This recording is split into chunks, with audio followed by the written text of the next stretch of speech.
Hola amigos de nuestro podcast Súper Ligero. Gracias por escucharnos una semana más.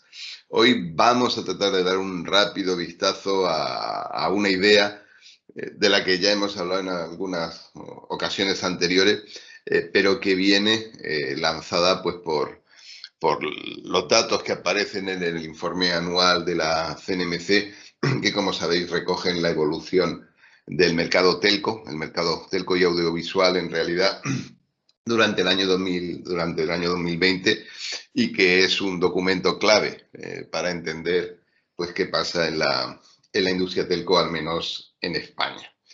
Y la idea que queremos dejar hoy encima de la mesa es que la industria telco en su globalidad, no solo en España, se encuentra delante de una nueva transformación. Y ahora trataré de explicaros eso. Si miramos las cifras de la CNMC, como decía en el informe anual que cubre el año 2020, vemos que el total de los ingresos en el sector audiovisual ha descendido entre el año 19 y el 20 un 4,8%. Y es efectivamente la primera vez que se registra caída leve en los ingresos asociados al negocio mayorista. Pero, ¿qué está ocurriendo exactamente, no? ¿Cómo es posible que el año, el 2020, en el que todos tuvimos que depender de una manera mayor que nunca antes de nuestras redes, de nuestra conexión a Internet, se haya destruido, entre comillas, valor de esa manera? Y sobre todo, una vez que lo entendamos, ¿qué podemos hacer para solucionarlo? Bueno, recordad un descenso interanual del 4,8%. Bueno, lo primero que vamos a hacer es dibujar estas cifras de otra manera. Y esto nos lleva a las gráficas que ya hemos compartido en otras ocasiones acerca de la evolución de los ingresos minoristas telco, ¿vale? Que son la parte fundamental del pastel, pero solo una parte. Están también en el negocio audiovisual, que es muy importante, pero es otro negocio, aunque lo reporta junto la CNMC. Bueno, haciendo ese dibujo, insisto, ya lo hemos compartido en otras ocasiones, de hecho, pues son mis gráficas favoritas, vemos que lo que ocurre, lo que está ocurriendo con el negocio telco en general, es algo que nosotros llamamos la evaporación de la voz. Pasamos de un negocio en los años 2006, 2007 hasta el pico en el 2008 o 2009, en el que la parte fundamental de los ingresos de la industria, muy de largo, son la voz, a una situación en el año 2020 en que los negocios de voz, incluso los de SMS que andan por ahí también escondidos y llegaron a ser relevantes, pues son prácticamente una anécdota, ¿no? en la gráfica. Son algo que prácticamente ha desaparecido, que se ha evaporado.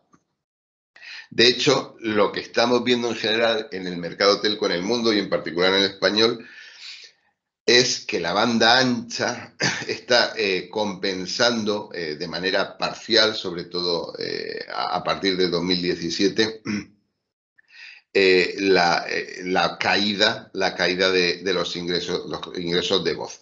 Esto dentro de un marco de estabilidad, digamos que esa sustitución logró más o menos estabilizarse en torno al año 2000, entre el año 2015.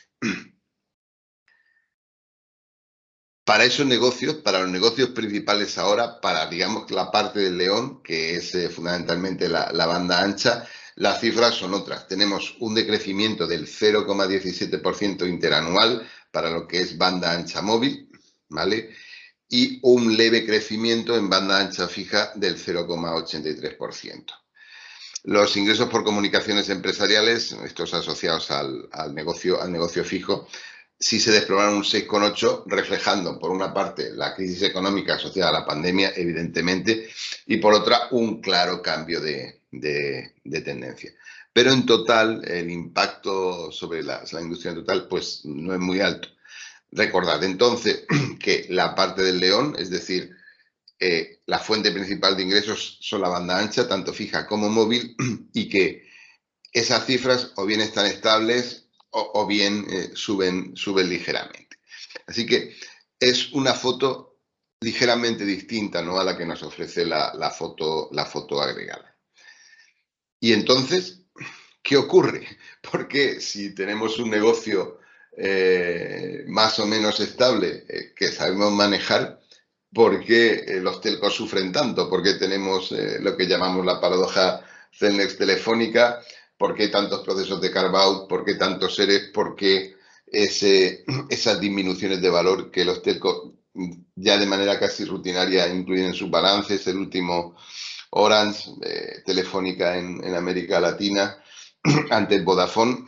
Bueno, vamos a echar un vistazo a algunos temas que ya hemos comentado. Y lo primero es, ¿qué tipo de producto estamos vendiendo? Vamos a fijarnos en el producto más popular, que es la banda ancha móvil, y vamos a ver cómo está definido ese producto y eso qué significa. Hay una fuente que es razonablemente interesante de mirar, que es Facua, que publica periódicamente pues sus comparativas de tarifas tanto móviles como fijas. Insisto, vamos a echar un vistazo a las tarifas móviles, donde esto es muy espectacular. ¿De acuerdo? Entonces, si miramos la última comparativa que analizamos, podemos ver que en la segunda mitad del 2020, la tarifa más popular, es decir, la que más veces aparecía, la que más operadores ofrecían, es decir, la tarifa que más quieren vender, la tarifa que bajo más marcas aparece, era una tarifa que ofrecía 10 megabytes al mes, y el precio medio de todas las tarifas que lo englobaban, pues como hay muchas marcas, hay gran dispersión, era 13,74 euros al mes. ¿De acuerdo? Estaríamos, pues en la gráfica estaría un poco por aquí. Y 6 meses, 8 meses después, si realizamos el mismo análisis, veríamos que la tarifa más popular, la que más se repite, la que más se quiere vender, es de 15 megabytes al mes. Y el precio medio, el importe promedio, insisto, pues ronda los 13,77. Es decir, en menos de un año hemos tenido un movimiento de prácticamente un 50% en el contenido de la tarifa, sin prácticamente un aumento de ingresos. Esto, que es la piedra filosofal de la industria en este momento, es lo que se llama más por más. Y como os podéis imaginar, supone una gran inversión de energía, porque eso quiere decir que cada 6, 8 o 9 meses tenemos que convencer en España a 48 millones de personas para que de alguna manera más o menos consentida actualicen su tarifa en un 50% y decidan mantener el precio. Claramente, la causa raíz de esto es que la industria trata de vender un producto, esencialmente en megabytes por mes, que hereda de un tiempo que ya existe, hereda de los grandes bonos de minutos que, como venimos comentando, pues se evaporaron hace mucho tiempo. Y sin embargo, siguen siendo, digamos, que el producto principal de la industria. Y la energía que hay que poner, pues, para mantener vivo ese producto, insisto, para actualizar en un 50% su capacidad cada 6, cada 8 meses, pues es prácticamente infinita. Así que, anotad una idea, tenemos un producto que no es digital. ¿De acuerdo? Y ahora vamos a ver otro efecto que también hemos comentado en alguna otra ocasión. Y es que ese producto, que viene de una larga herencia, de los bonos de minutos que antes venían de los planes asociados al minuto, con llamadas que distinguían por el destino y la franja horaria. Además, se está comercializando usando las herramientas que se utilizaban para comercializar ese tipo de productos, que vienen de un mundo anterior. Y como muestra, os traigo las cifras, que también son de la CNMC,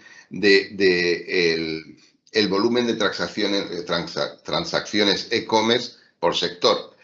Y os traigo dos ejemplos simplemente. Uno es la industria del textil, la industria de la venta de ropa, con líderes como Zara, que partiendo de una experiencia de usuario absolutamente distinta a la que podría ser la experiencia de usuario, el journey de compra de un usuario de telecomunicaciones, ha conseguido digitalizarla a un nivel altísimo.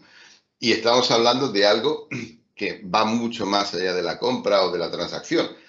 Es algo con un potente componente cultural, de ocio e incluso de manera de vivir. Pero es que además requiere también grandes complejidades, pues como es la logística inversa. En fin, pues es desde luego un desafío que algunas industrias, e insisto, la industria del comercio textil, pues han conseguido dar. Otro caso paradigmático pues sería, por ejemplo, la comercialización de paquetes de televisión, pues esencialmente Netflix, que ha pasado en el 2016 de cifras muy similares a las que tenía la venta de recargas y de SIMs, que es digamos que el indicador de venta e-commerce digital que estamos siguiendo. Insisto, en 2016 estaba en valores muy similares a los de la industria telco, que han más que duplicado ese volumen, pues eso, en los 4 años de los que estamos hablando. Y sin embargo, pues la industria telco, a pesar del impacto más que notable pues de la pandemia y del confinamiento asociado, parece reticente a digitalizar primero su venta y luego, desde luego, la atención al cliente.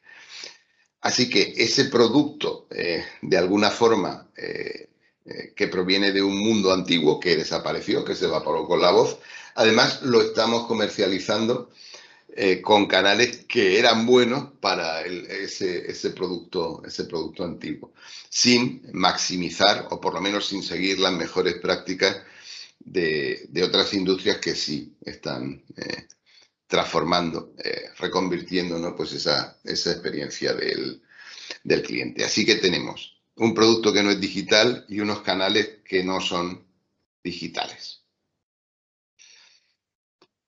Y prácticamente eso nos lleva a la siguiente conclusión.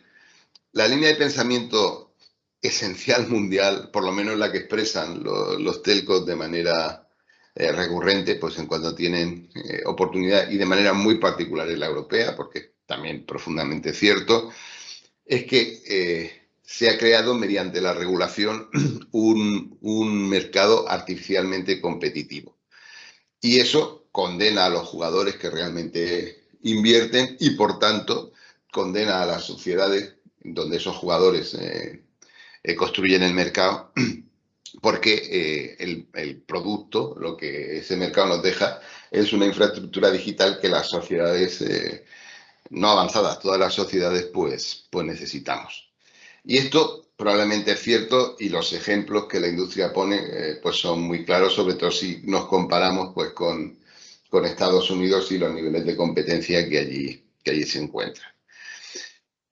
Sin embargo, hay otro hecho cierto, y es que precisamente por esa regulación y por ese entorno y por ventajas que no eran obvias, la industria telco pudo atravesar la evaporación de su modelo de negocio, de su principal fuente de ingresos, es decir, la voz, de manera más o menos indemne. Es decir, tenemos prácticamente los mismos jugadores que teníamos antes. Hemos pasado, insisto, de un mercado llevado absolutamente por la voz a uno llevado prácticamente por la banda ancha, y los jugadores, y los podríamos citar, son prácticamente los mismos. Y para atravesar pues este paso del desierto, este renacer como el fénix, este camino del héroe, los operadores usaron herramientas que, insisto, no eran tan obvias que tuvieran, como la primera, su capacidad de producir y gestionar infraestructura. No es que estén usando la misma infraestructura que tenían, que en buena parte sí, pero es que han sido capaces de crear una infraestructura nueva apoyándose en la que existía antes para la voz. De hecho, de los equipos que llevaban la voz 2G o de las centrales de conmutación clásica que llevaban la voz fija, pocos se pueden contar con los dedos de la mano, pocos quedan en servicio. Y estamos usando una nueva infraestructura que se ha ido construyendo y se sigue construyendo, de hecho, pues de manera muy reciente, que en buena parte, eso sí, está soportada por el espacio y por la infraestructura pasiva que ya existía antes.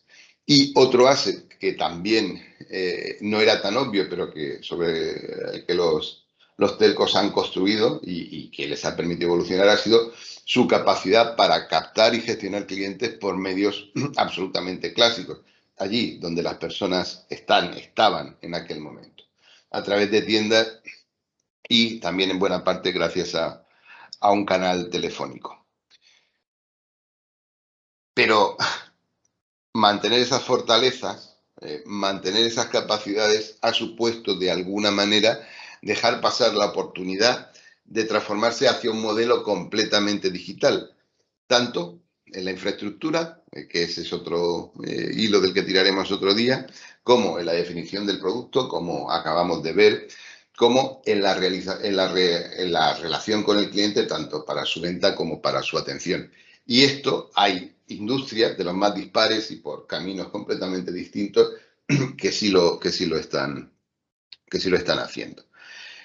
Y mantener esos assets, mantenernos con ese producto, ese tipo de producto y con esos canales, requiere montones de energía y requiere, por tanto, pagar un precio muy alto, que además se ve acrecentado, el efecto se ve multiplicado pues allá donde la competencia es suficientemente fuerte y de alguna forma expone las flaquezas del modelo, ¿no? De ahí las diferencias regionales que tan a menudo se señalan. Así que esto es lo que os quería contar. Es claramente este el momento de pensar cómo transformar la industria, cómo cambiar ese legacy que fue súper útil durante más de una década y cómo aprovechar las oportunidades que las nuevas maneras de hacer las cosas, la digitalización, al final, si queréis llamarlo así, nos ofrece.